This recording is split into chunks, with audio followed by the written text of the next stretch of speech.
네, 오늘 예배가 더 풍성해지는 이유는 우리 너무나도 귀한 우리 현수, 이은 이렇게 두 사람이 자리를 채워줘서 너무 예배가 힘있고 좋은 것 같습니다. 하나님이 크게 영광 받으실 줄 믿습니다. 오늘 창세기 2장 4절에서 17절 본문으로 이 땅에서 에덴을 살아가는 법이라는 제목으로 하나님의 말씀 나누겠습니다.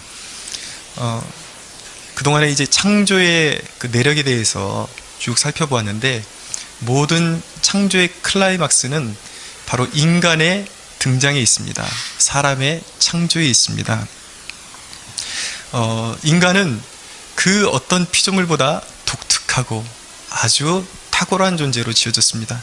그 탁월함이 어디서 나오는가? 바로 인간만이 유일하게 하나님의 형상으로 지어졌다는 것입니다. 그 어떤 동물에게도 하나님의 형상을 주신 일은 없습니다. 어떤 만물에도 하나님의 형상은 주시지 않았습니다. 오직 인간만이 하나님의 형상, 하나님의 도덕적인 성품과 하나님의 그런 창조적인 그런 능력과 하나님처럼 언어를 구사할 수 있고 생각할 수 있고 이런 하나님의 성품을 본받게 되었다는 것이죠. 그리고 온 땅을 다스리는 만물의 영장으로 그런 영화로운 그런 정말 그런 면류관을 가지고 태어난 존재가 창조된 존재가 바로 저와 여러분 사람이라는 것입니다. 그런데 오늘 본문에 보면 인간의 또 다른 면을 생각하게 해주는 본문이 나타납니다. 그 본문이 바로 7절의 말씀입니다. 함께 한번 읽어보겠습니다. 시작. 여호와 하나님이 땅의 흙으로 사람을 지으시고 생기를 그 코에 불어넣으시니 사람이 생명이 되니라. 아멘. 네, 인간의 그 근본에 대해서 말씀을 주고 있죠. 뭐라고 말씀합니까? 인간이 뭘로 지어졌다고요? 땅의 흙으로 지어졌다라는 것이죠. 이해가 가시죠? 인간이 어떻게 죽든지 다 흙으로 돌아갑니다. 왜냐하면 흙에서 왔기 때문입니다. 여기서 땅의 흙이라고 말씀하고 있는데, 이 흙을 히브리어로 아다마라고 그럽니다. 그래서 첫사람의 이름이 아담이에요. 흙이란 뜻이에요. 근데 단순히 흙이라는 뜻보다 이것은 좀 더 적나라한 뜻을 가지고 있습니다. 땅에서 취해진 티끌이라는 뜻을 가지고 있는 것입니다. 아다마. 우리 존재가 아다마라는 것입니다. 티끌이라는 것입니다. 우리를 굉장히 겸손케 만들고 하나님 앞에서 숙연하게 만드는 말씀이라고 볼 수가 있겠습니다. 우리가 교만해질 때 이 말씀을 기억해야 합니다. 우리가 티끌임을 기억해야 우리가 늘 나는 넘어질 수 있는 존재라는 것을 깨닫게 되는 것이죠. 그리고 연약해질 때, 교만해질 때뿐만 아니라 연약해질 때에도 우리가 스스로 티끌임을 기억해야 하는 것입니다. 왜냐하면 우린 비록 티끌에 불과하지만 하나님의 숨결이 임할 때에, 하나님의 숨결이 우리에게 임할 때에, 이 티끌에 닿을 때에 생명을 주고 하나님의 강함이 티끌에 입혀지기 때문이에요. 그렇기 때문에 사도는 말합니다. 내게 능력 주시는 분 안에서 내가 모든 것을 할 수 있느니라. 여러분, 내가 티끌임을 기억하고 하나님 앞에 겸손해지면 하나님의 무한한 능력을 나의 능력으로 사용할 수 있는 그러한 또 강력한 존재가 될 수 있다는 사실을 꼭 기억해야 하는 것입니다. 흙은 하나님의 손에서만 생명력을 갖게 되어 있습니다. 고린도후서 4장 7절에 보면 뭐라고 말씀하냐면, 우리가 이 보배를 질그릇에 가졌으니 이는 심히 큰 능력은 하나님께 있고 우리에게 있지 아니함을 알게 하려 함이라. 우리의 약함을 왜 주시는가? 우리의 약함을 하나님께서 왜 허락하시는가? 때로는 우리가 질병 가운데 놓일 때도 있고 험한 고난 가운데 빠져들 때도 있고 또 내 자신의 한없는 무능함을 보게 될 때가 있습니다. 그것을 통해서 내가 티끌임을 기억하게 되는 것이죠. 왜 하나님께서 우리에게 그런 약함을 허락해 주시는가? 그런 약함을 통해서 전능하신 하나님을 더욱 사모하게 되기 때문입니다. 위대한 사도 바울도 강해지고 싶었습니다. 그에게 연약함이 있었습니다. 그에게 정말 그의 손수건에만 사람들이 다도 병이 떠나가고 귀신이 떠나가고 이런 능력의 사도였는데 도저히 그런 능력의 사도와 어울리지 않는 육체의 질병이, 육체의 가시가 사도 바울 안에 있었습니다. 그래서 사도 바울이 늘 간구하면서 하나님께 이 질병을 고쳐달라고, 이 질병 때문에 내가 선교 사역을 감당하는데 너무 어려움이 있다고 하나님께 그렇게 고쳐달라고 간구했는데, 예수님께서 그 기도를 들으시고 응답을 하십니다. 대답을 주시는데, 어디서 대답을 하시는가? 고린도 후서 한번 찾아볼까요? 여기 껴두시고 같이 한번 찾아보겠습니다. 고린도 후서 12장입니다. 고린도 후서 12장 9절.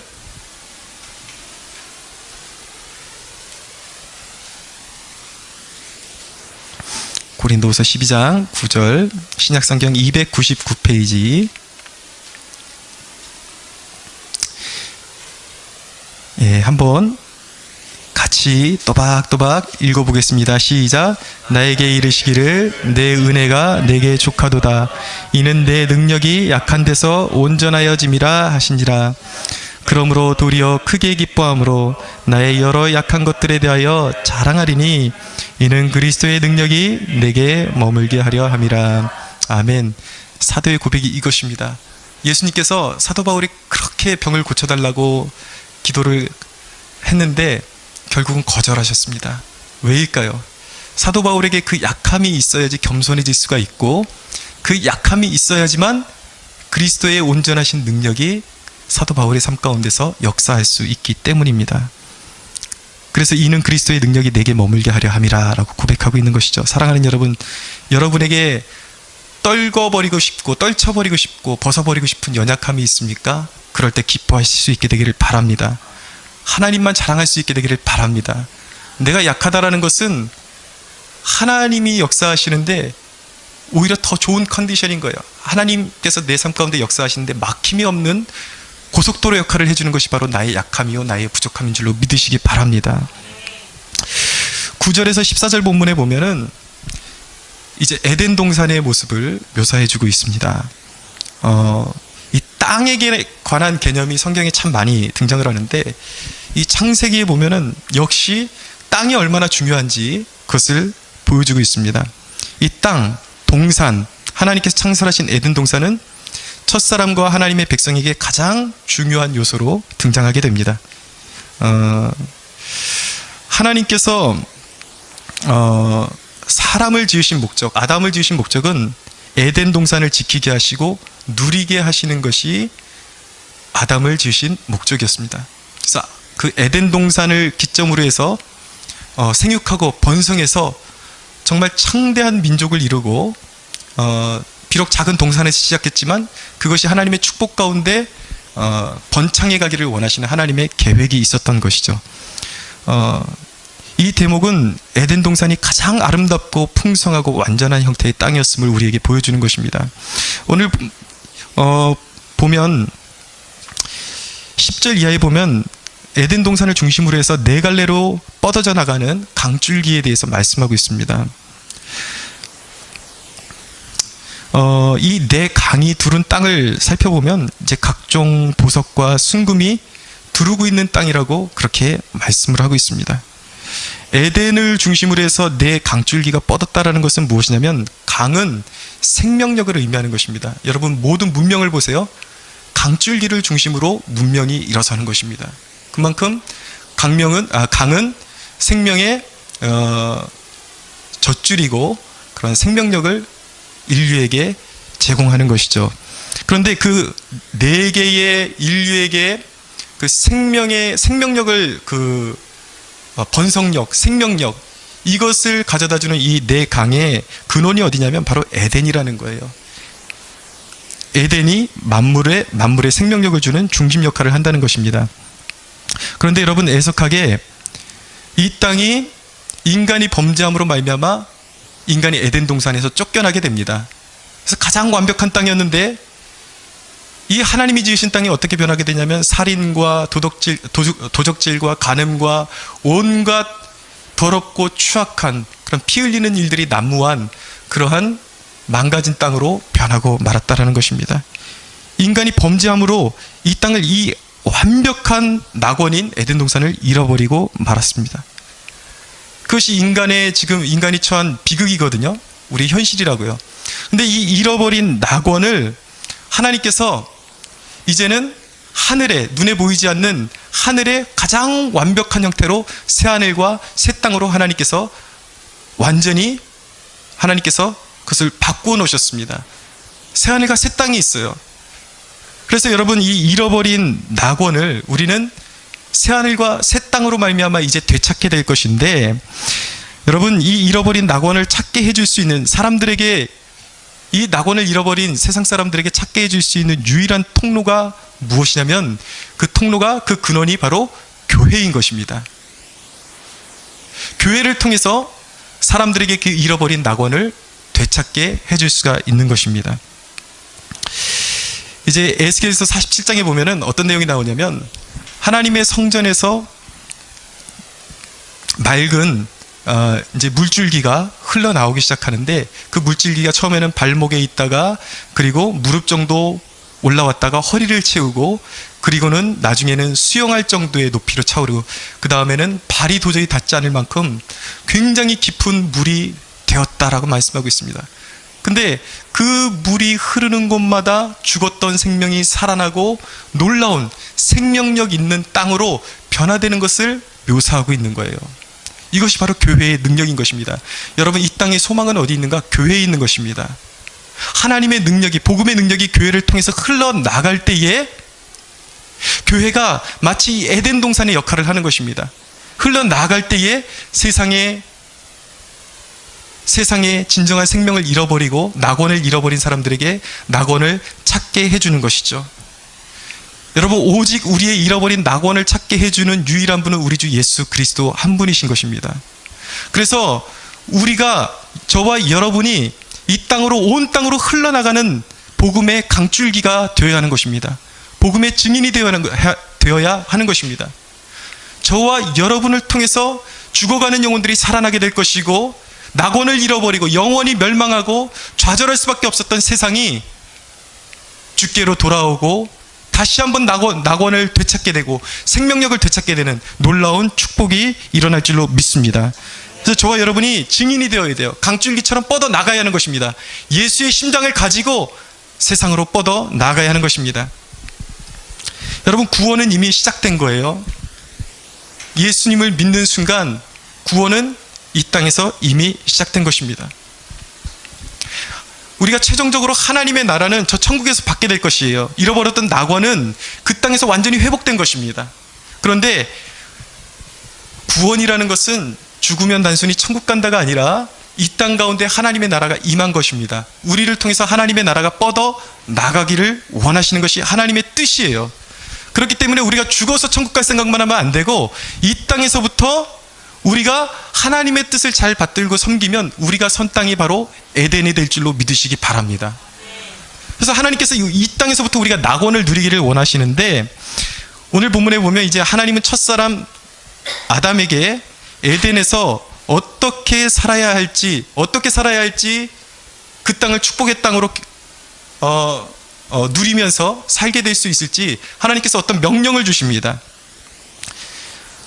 이 말씀을 우리가 함께 나누면서 우리가 선 이 땅에서 어떻게 하면 우리가 이 좌절과 절망과 죽음이 난무한 이 땅에서 에덴을 누리면서 살 수 있을지 우리가 함께 말씀을 나누기를 원하는 것입니다.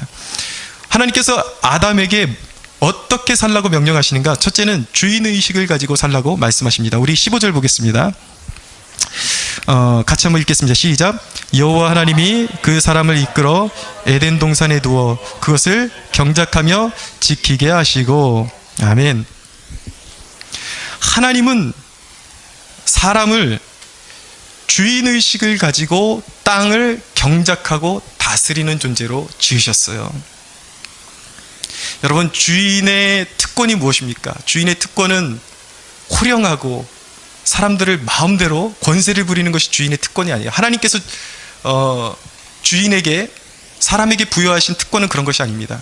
주인의식이라는 것은, 주인이 갖는 특권은 무엇이냐면 책임의식을 갖는 것입니다. 하나님께서 우리에게 맡겨주신 모든 것들에 대해서 주인의식을 갖는 거예요. 곧 책임의식을 갖고 내가 주인처럼 이 땅을 경작하고 내 삶을 경작하기를 원하시는 것입니다. 여러분, 여러분들이 만나는 사람, 직장, 여러분들의 가정의 모든 가족들, 이 모든 요소들은 모두 하나님께서 내게 맡겨주신 영역이에요. 경작하라고, 다스리라고. 여러분, 주인의식이 있어야 하는 것입니다. 여러분들이 사회 속에서 어떤 직분이든지 상관이 없어요. 여러분은 사회 속에서 말단 직원일 수도 있고 또 기업을 운영하는 업주일 수도 있어요. 사장님일 수도 있어요.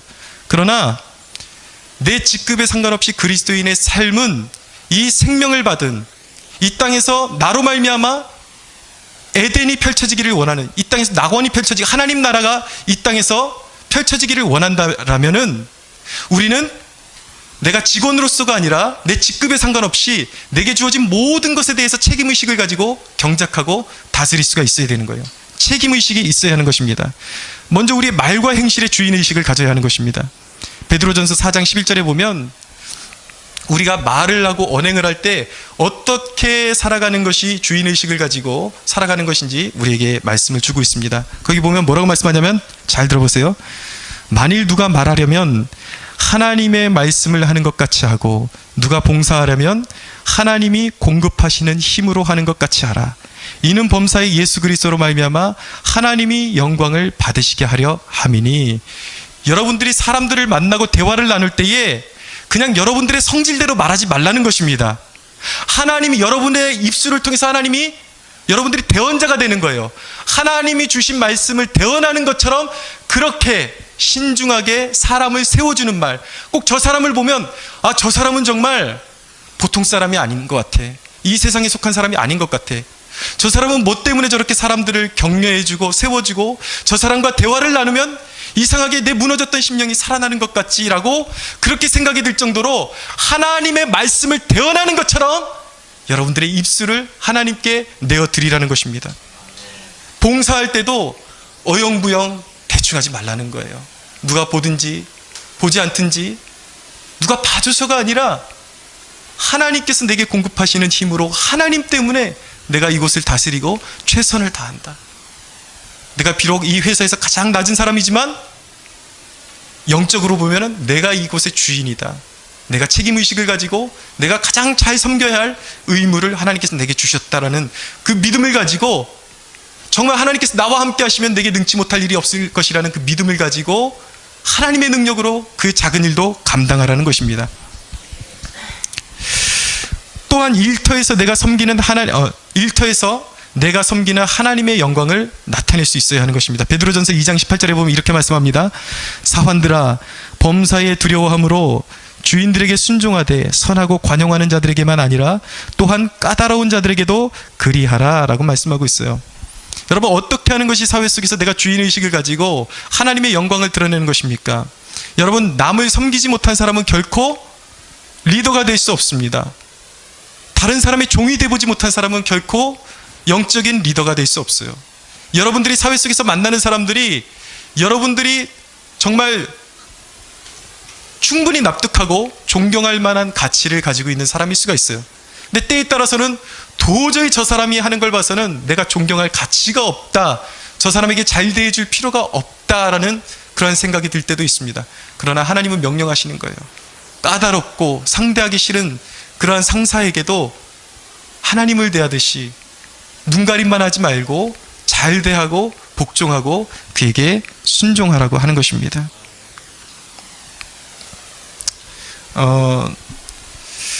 제가 생각할 때마다 참 은혜가 되는 한 사람이 있는데 그 청년 바보 의사라는 책이 있어요. 여러분들도 기회가 되면 꼭 한번 읽어보세요. 제가 영락교회에 있을 때 한 장로님의 아들이었는데 이분은 이제 고려대학 의대를 나오고 고대 병원에서 의사를 하다가 이제 하나님께 30대에 부름을 받아서 이제 이른 나이에 소천을 한 분입니다. 근데 이분의 삶이 굉장히 사람들에게 감동을 주는 이유가 있어요. 이 젊은 양반이 이제 죽었는데 소천을 했는데 하나님께 부름을 받았는데 무려 문상객이 1000명 이상의 문상객이 다녀오고, 지금도 그 청년이 죽은 이후에 지금 수년이 흘렀지만 그 청년 바보 의사라는 책을 읽으면서 수많은 사람들이 영적인 감동을 받고 있는 이유는 무엇이냐면, 사람들이 기억하는 이 안수현 형제는 기능적으로는 그렇게 뛰어난 의사는 아니었다고 합니다. 공부도 번번이 이제 시험도 낙제도 하고, 왜냐하면 철저히 하나님 중심으로 살았기 때문에 주일날 교회를 섬기는 주일학교를 철저하게 섬기고, 또 주중에 하나님을 더 알아가는 그것을 인생의 자기 삶의 중심으로 그렇게 삼았기 때문에 절대적으로 아무리 바쁘고 힘든 일이 있어도 그것을 양보하지 않았다라는 거예요. 그러니까 시간이 부족하죠. 시간이 부족하니까 자연적으로 공부할 시간이 부족하게 되고 자꾸 시험에서 탈락하게 되고 또 좋은 성적을 거두지 못하게 되는 그러한 일이 벌어진 것입니다. 그런데 그는 그의 인생에 대해서 한 번도 후회해 본 적이 없다는 거예요. 근데 사람들이 그를 기억하는 이유는 그가 기능적으로 뛰어난 의사이기 때문에 기억하는 것이 아니라, 환자들을 대할 때 그는 마치 기계적으로 대하는 것이 아니라 환자들 한 사람 한 사람들의 손을 잡아주고 위로해주고 말 한마디라도 격려해주고 힘을 주고, 꼭 만나는 사람들마다 예수 그리스도의 복음을 증거하고, 믿지 않는 사람들인데도 불구하고 진심을 담아서 격려해주고 그의 손을 붙잡고 기도해줬다라는 거예요. 그리고 그의 삶을 보면은 가장 낮은 사람들, 정말 이렇게 좋은 대학 나오고 의사 신분까지, 대학병원의 의사까지 되면 사람들을 좀 이렇게 얕볼 수도 있지 않겠습니까? 그런데 구두 닦는 아저씨들, 가장 낮고 사람들이 무시하고 인사도 안 하는 사람들을 보면은 허리를 아주 정중하게 숙여서 늘 인사하고, 그러니까 사람들의 눈에는 그 사람이 다르게 보이는 거예요. 저 사람이 저렇게 다르게 사는 이유는 무엇인가? 알고 보니까 그 사람 이 안수현 형제 안에 예수 그리스도의 심장이 있었다라는 것을 알게 된 것이죠. 이 형제는 세상이 사는 법칙대로 살지 않았습니다. 하나님이 맡겨주신 삶을 주인의식을 가지고 책임감을 가지고 어떻게 살아야 할지를 알았던 것입니다. 하나님의 기쁨이 되기를 원했던 거예요. 하나님의 뜻대로 살기를 원했던 것입니다. 그랬기 때문에 그의 삶은 달랐던 것입니다. 여러분, 우리가 본받아야 하는 삶이 바로 이런 삶인 것입니다. 여러분, 그냥 생각나는 대로 살지 마세요. 무턱대고 살지 마세요. 어떻게 하면 나의 삶이 하나님께서 나에게 책임을 맡기신 이 삶에 대해서 책임감 있고 아름답게 내 삶을 꾸며나갈 것인가, 그에 대해서 구체적으로 생각하시고 여러분들의 삶의 자리에서 하나님의 영광의 빛을 발하는 그러한 사람들로 서가기를 축원합니다. 여러분, 작은 일에 순종하십시오. 삶은요, 하나님 앞에서의 태도예요. 기능이 아닌 것입니다. 여러분들이 아무리 공부를 잘하고 좋은 학교를 나오고 좋은 직장에, 여러분들이 아무리 세상 속에서 떵떵거릴 수 있는 명함을 가지고 있다고 할지라도 그 삶이 영적으로 성공을 보장해 주지 못해요. 진정한 성공은 하나님 앞에서의 태도예요. 내가 어떤 태도를 가지고 살아가는가, 진정한 주인의식을 가지고 나에게 맡겨주신 이 가정과 내 일터를 맡겨주신 하나님의 영광을 위해서 살아가는가, 그 태도를 보고 하나님께서 우리를 축복하신다는 것입니다. 작은 일에 순종하십시오. 여러분, 무엇이든지 내 일처럼 여기면 하나님께서 여러분의 지경을 넓혀주실 줄로 믿습니다. 두 번째입니다. 16절을 보세요. 함께 읽겠습니다. 시작.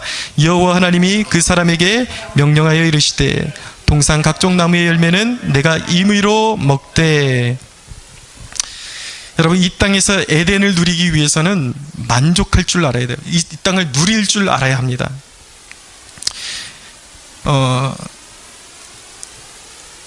하나님께서는 우리 그리스도인들이 세상 속에서 누추한 삶을 살기를 원하시는 것이 아니라 세상을 누리기를 원하세요. 그것이 인간에게 주신 축복이에요. 우리가 이 영적인 눈을 잘 들어서 보면은 이 땅 가운데 우리가 누릴 수 있는 축복들이 너무나도 많이 있습니다. 그런데 진정으로 우리가 복된 삶을 누리기 위해서는 주어진 것에 대한 만족이 있어야 돼요. 그것을 성경은 자족이라고 말합니다. 여러분, 세상 사람들이 만족을 누리지 못하는 이유가 뭔지 아십니까? 세상 사람들이 만족을 누리지 못하는 이유는 하나님이 허락하신 것들에 대해서 만족이 없기 때문에 죄를 먹고 마시는 것입니다. 하나님께서 우리에게 이미 주신 것들이 넘쳐나요. 동산에 있는 모든 열매들을 먹게 하셨습니다. 임의대로 자유롭게 먹게 하셨다라는 거예요. 하나님이 주시고 우리에게 누리기를 원하신 것도 풍성하고 많은데, 사람들은 하나님께서 주신 것들로 만족하지 못하기 때문에 죄를 먹고 마신다라는 것입니다. 결국은 인생이 망가지는 것이죠. 결국은 죄값을 치르게 되어 있는 것입니다. 여러분, 생각해 보세요.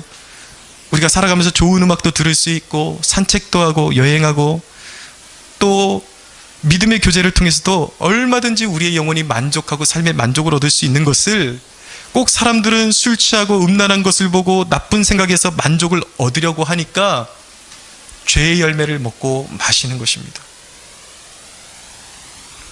삶의 결과가 안 좋은 것입니다.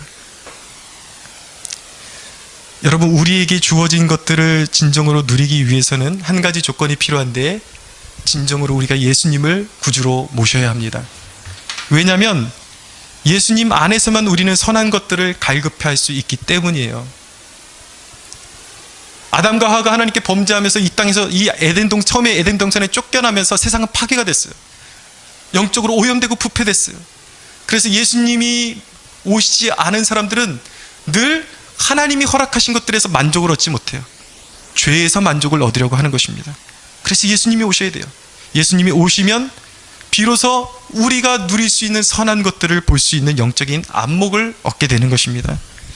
세상 사람들이 보기에는 그리스도인들이 참 답답하다고 말할지 모르겠어요. 왜냐하면 그리스도인의 덕목 가운데 절제가 굉장히 중요하거든요.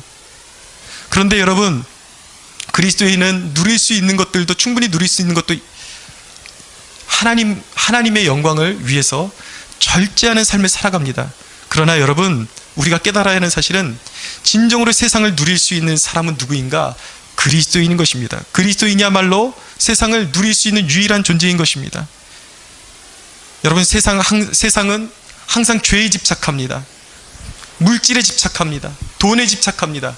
불법에 집착합니다. 그러니까 평강이 없어요. 모든 것을 다 취해보지만 취하고 방탕하게 살고 이 여자 저 여자 다 이렇게 두루두루 놀면서 그렇게 다 취해보지만 만족함이 없는 거예요.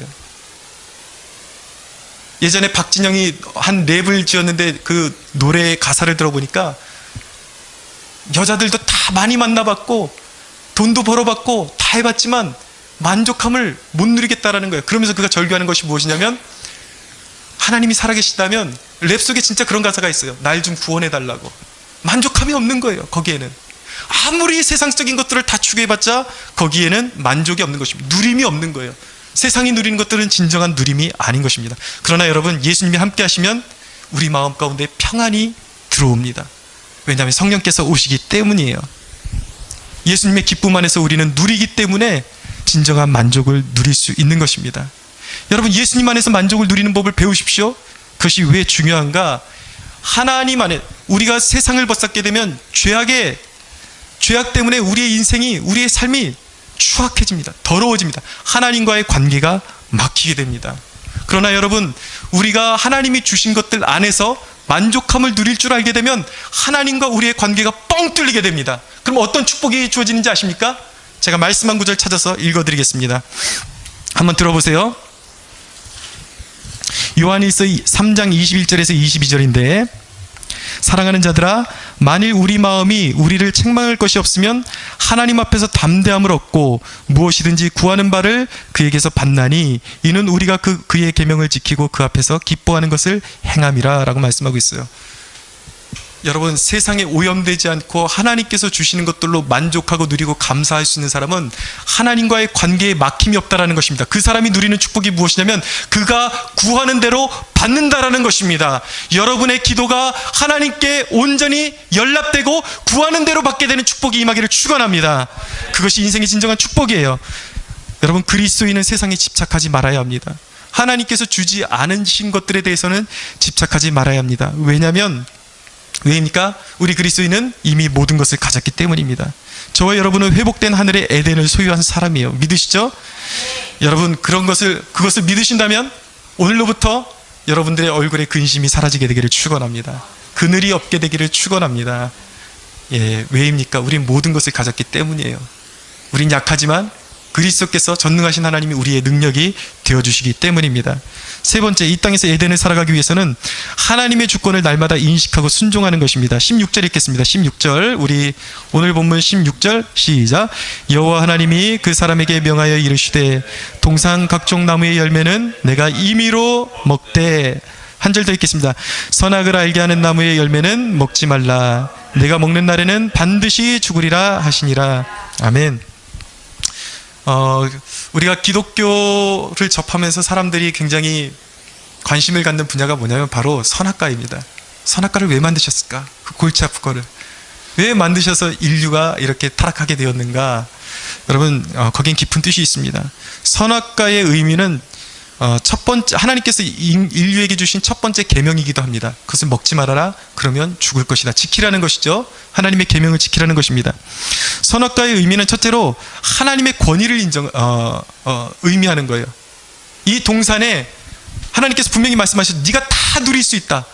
모든 누리는 것이 너의 것이다. 그러나 하나만 건들지 말아라. 동산 중앙에 있는 이 선악을 알게 하는 나무는 먹지 말아라. 왜 그럴까요? 네가 이 땅을 다 누릴 수 있지만 너 위에 하나님이 있다는 것을 기억하라는 것입니다. 너의 창조주, 너의 생명의 근원.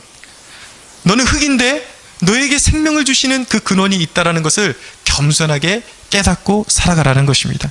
진정한 에덴의 통치자가 바로 하나님이시다. 그것이 선악과예요. 두 번째, 하나님께서 왜 선악과를 주셨을까?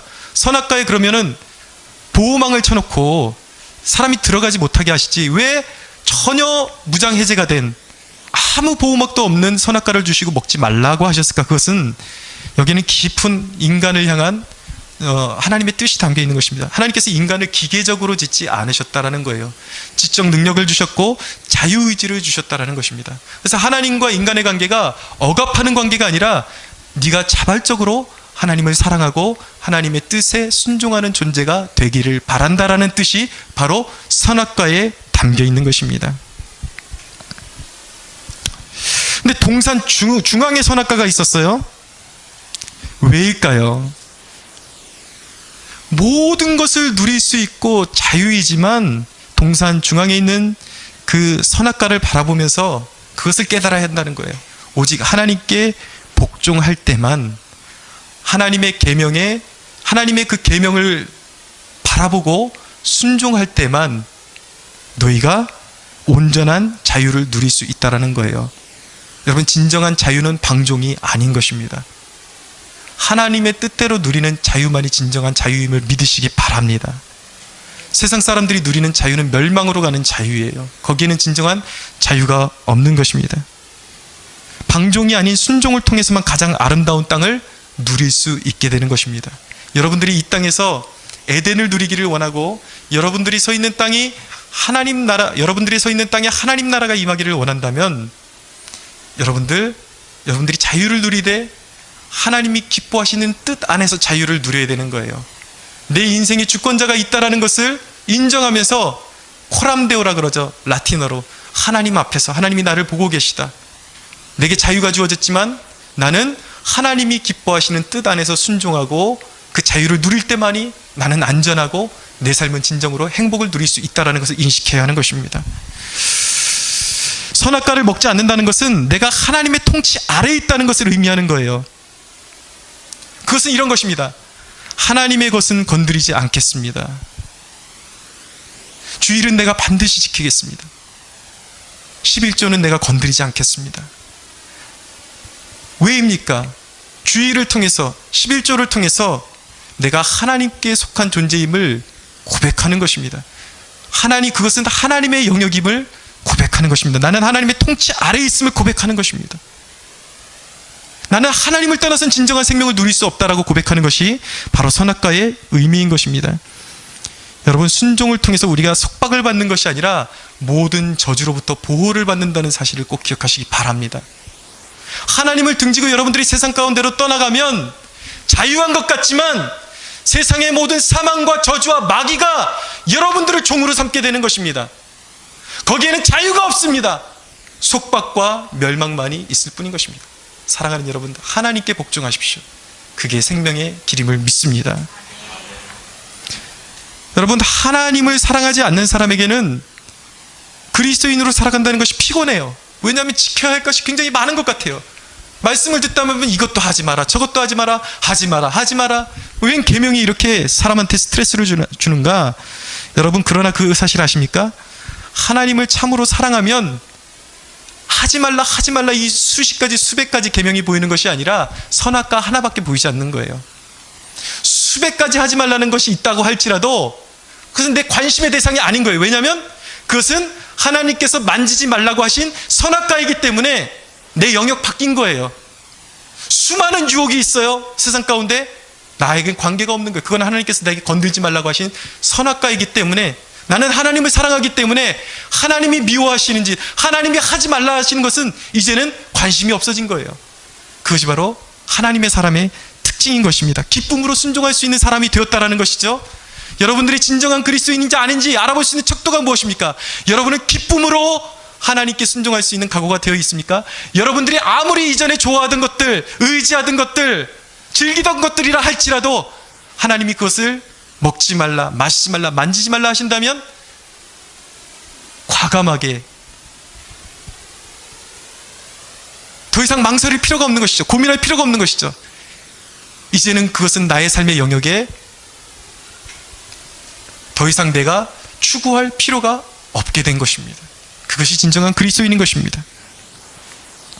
그래서 그리스도인에게는, 진정한 그리스도인에게는 뭐 하지 말라는 그 수많은 계명이 결코 영적인 부담으로 와닿지를 않아요. 그 사람에게 하나님이 미워하시는 일들이 단 하나의 선악과로밖에 보이지 않는 것이기 때문입니다. 여러분, 하나님은 여러분이 하는 일에 가끔 제동을 거시고 여러분들이 어떤 삶에 추구하는 것들이 있는데 그것을 허락하시지 않을 때가 있습니다. 왜 그럴까요? 여러분들이 만약에 원하는 대로 하나님께서 다 응답해 주시면 결과는 보나마나입니다.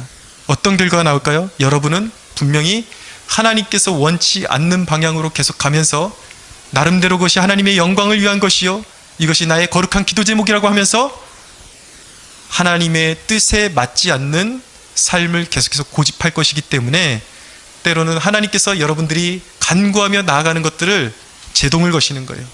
허락하지 않는 것입니다. 여러분들의 욕망이 통제가 되지 않기 때문에 하나님께서 실패와 좌절을 통해서 잠시 멈추게 하시는 거예요. 발걸음을. 그리고 그 자리에서 하나님의 음성을 듣게 하시는 것입니다. 그리고 여러분들이 깨닫기를 원하시는 것이 하나 있어요. 그 실패를 통해서, 좌절을 통해서 너의 인생은 네 것이 아니라 내 것이다 라는 것을 하나님께서 깨닫기를 원하시는 거예요. 그래서 여러분, 그 절망의 자리에서 속히 일어설 수 있는 방법은 하루라도 빨리 하나님의 뜻에 관심을 가지고 하나님께 묻는 법을 배우는 것입니다. 내 의지를 하나님께서 기뻐하시는 것들에 발 맞추어 가는 것을 배울 때에 비로소 하나님께서 내 삶 가운데 다시 역동적으로 역사하기 시작하는 것입니다. 하나님께서 여러분들로 하여금 불순종의 열매를 먹지 않게 하시고 여러분들의 삶 가운데 참된 열매를 주시고 인생의 진정한 승리를 주시기 위해서 여러분들이 더 엇나가기 전에 길을 막으시는 거예요. 생각해보면 그것이 축복인 것입니다. 사랑하는 여러분, 지금이라도 하나님이 기뻐하시는 뜻대로 순종하기로 결단하십시오.